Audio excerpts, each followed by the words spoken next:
Hey, what's up, guys? Today I'm going to be showing you how to use Dolphin Emulator for multiplayer games. This is a problem that I had as a kid growing up with siblings and a GameCube. Obviously, we played a lot of games together. It was part of the fun. You know, it's something that GameCube did very well, and they made a lot of very good multiplayer games. So, a problem that I did have, and like I said, this is what my channel is basically for, is basically just going over problems that I had that I ended up having to figure out on my own. There's just, as far as I could find, there's nowhere, that shows me how to fix these problems. So figure them out on my own, and I'm just trying to help you guys out. You may have the same problems, you may not. You may just like hearing me BS with this stuff. So, anyways, we're gonna jump into Dolphin Emulator here. First off, um, the first thing you're going to want to do when you download Dolphin Emulator, for me, every single version that I downloaded, it is not set up to run two controllers at the same time. So, for instance, we're going to be using Super Smash Bros. As our, example game. So, we're going to jump into the settings here. Firstly, I'm going to set the clock speed for what works best on Smash Brothers. So that's going to be about 100. I'm just going to set it at 101 because that's what it was. It doesn't matter. But we're going to go down to controller bindings. Something I would like to point out on the Nvidia Shield TV.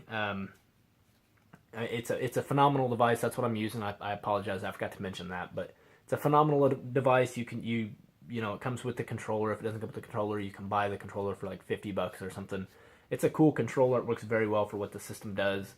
That looks about like this. You can kind of see that. I'm sorry, it's pretty dark in here, but that's that. You can also use any standard Bluetooth controller. I've got this one that I picked up at GameStop months and months ago, probably about a year ago actually. Hard to see. It just looks like a PS3 controller though. And then also, I don't need to show you what this one looks like, but I've got an Xbox 360 controller with a wireless dongle that I bought from my computer. Believe it or not, if you plug that USB dongle into the back of your device, your Shield TV, it will actually it'll do. I mean, it's just like plug and play with that Xbox 360 controller, which is awesome. So you can use like anything. I've also got a wireless keyboard set up. You can see my mouse moving there. Wireless keyboard set up with a mouse attached to it. So I mean, this thing, it's plug and play all around. Like anything you can think of. Plug it in there, see if it works. It'll probably work. I got a PS3 controller to work with the cable attached, an Xbox 360 with the wireless dongle. It's awesome. So multiplayer shouldn't be a problem. A lot of these things you're going to probably have laying around. But first and foremost, for the first controller, I use for myself, I use the Nvidia controller, the really big chunky one that comes with it. And then you're just going to set up your buttons. This is self-explanatory. You just click it and then click the button that you want to be, set to that. Now, next, I'm going to turn on my little GameStop controller here. This is a Red Samurai Bluetooth controller. I've had it, like I said, for about a year. It's pretty cool. It works well. I've used it for a lot of different devices. But then we're going to go to GameCube controller 2. We're going to turn it on, and the buttons are already set. I'm not going to mess with this. You will probably have an issue the first time, at least I did, with all of my controllers. Number one, the problem that I had, the D-pad. Remember this. The D-pad is inverted, so where it says D-pad up, click down. Where it says D-pad down, click up.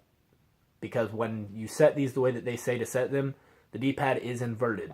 The other problem that I did have, and I didn't have it with many buttons other than left trigger, but when I set it, for instance, on like this controller, the left trigger there, it's like a PS3 button, which would be L2.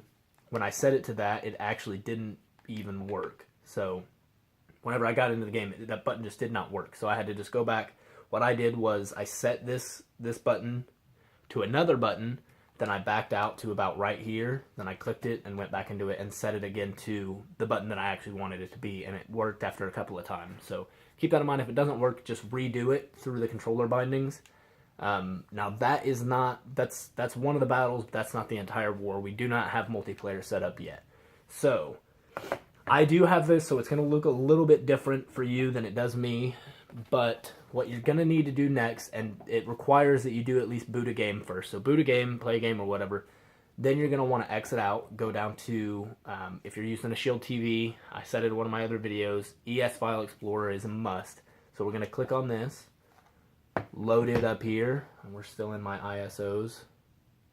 I don't want to do that. I just want to go back here. Okay, so now what you're going to want to do is you're going to want to go to the system memory, wherever Dolphin is installed to, Dolphin Emulator. Usually it's just going to be the internal memory, so we're going to click on that. Go to Dolphin Emulator folder right here.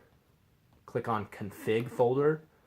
Then you're going to click dolphin.ini and then ES Note Editor. So this is actually basically the code file for the Dolphin Emulator. This is where you're going to change everything that you're going to need to have changed. And you can already see it. At least I can. You may not know what you're looking for, but right here, okay, this right here, where it says 6. Let me just go make it where I can highlight it. Depending on how many controllers you want, is that's the number that you're going to want to change on this. So device 0 should already be set to 6. So that's controller 1. For some reason, they didn't label them 1, 2, 3, and 4. That it's 0, 1, 2, and 3. But 0 is 1, 1 is 2, and so forth. So 6 will already be set on device 0, so that's your first controller. That's how you know that it's going to work. Any other controller that you want to use, you're going to have to change, because by default it's a 0. You're going to have to change that 0 to a 6. So for device 1, that would set controller 2 to active. The 6 basically just tells the virtual GameCube that a controller is plugged in. We've got the binding set, so as long as the controller is plugged in, it'll work. So after you've done that, do not want to save this. Well, I guess it doesn't make any difference. I didn't change anything. So now we're going to go ahead and go back home.